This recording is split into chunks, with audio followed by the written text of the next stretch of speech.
The Final Millennials have arrived. Next, on this week's Healthy Republic. Hi everybody, I'm Katie, and on this week's episode, we are talking about the end of an era, or more precisely, the end of a generation. The generation that has been blamed for a lot of stupidity, some of it their fault, some of it pushed on them by helicopter parents. I know blaming the previous generation sounds like something Mike and the Mechanics would say, and they are not the generation I will be discussing. I am of course speaking to my fellow millennials. Now, I want you to think back and remember 1999. It was a great year. We had some good music, we had some good shows, we were still reading books and newspapers, and we geared up, some of us stockpiling, with dreaded fear of Y2K. It seems so long ago, and for some, it was their entire lifetime ago. That's because it was 1999 when the last of the millennials were born. And now in 2017, they have become the final group of millennials to enter college. Yes, take a moment to feel 10 years older than you were just 10 minutes ago. With 1 month into the school year, these millennials have been roaming the campus, attempting to find their way.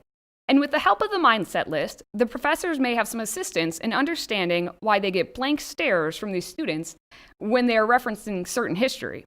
This year's mindset list marks the 20th anniversary of providing the professors and American society a glimpse into the references unknown to the last of the children born in the 1900s.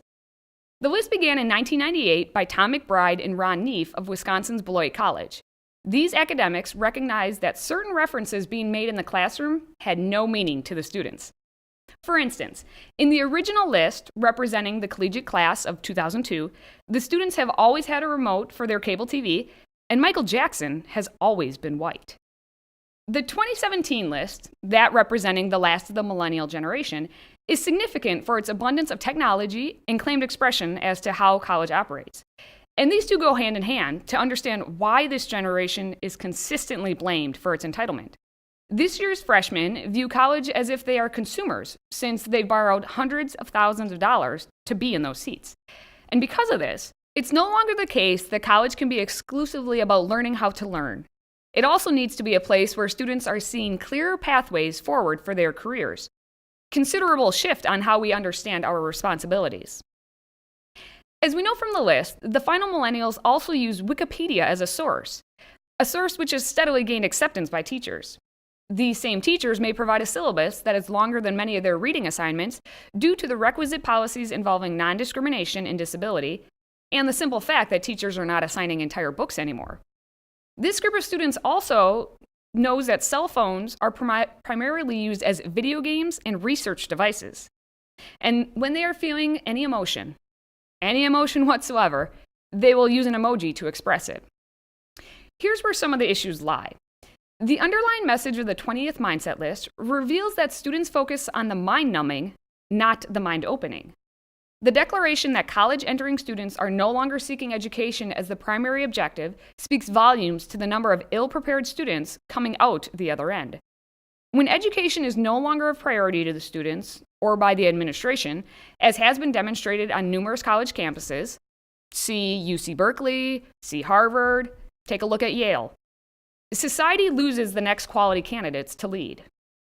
The mindset list is interesting to see what pop culture references can no longer be utilized in the classroom, but the classroom must still be the place to educate the next generation.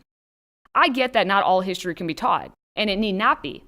But when Wikipedia is being accepted as a source, when students are expressing themselves with cartoon smiles, and when they are relying on cell phone devices to operate most of their daily functions, we see why these millennials are chastised for their actions, or rather their inaction to engage in mind-opening activity. The creators of the Mindset List claim the list is meant to be a conversation starter. For the health of our republic, let's hope it does more than that. Until next week, stay healthy, America. Hey everybody, if you like that video, head over to FreedomProject.com and check out more videos and articles by moi.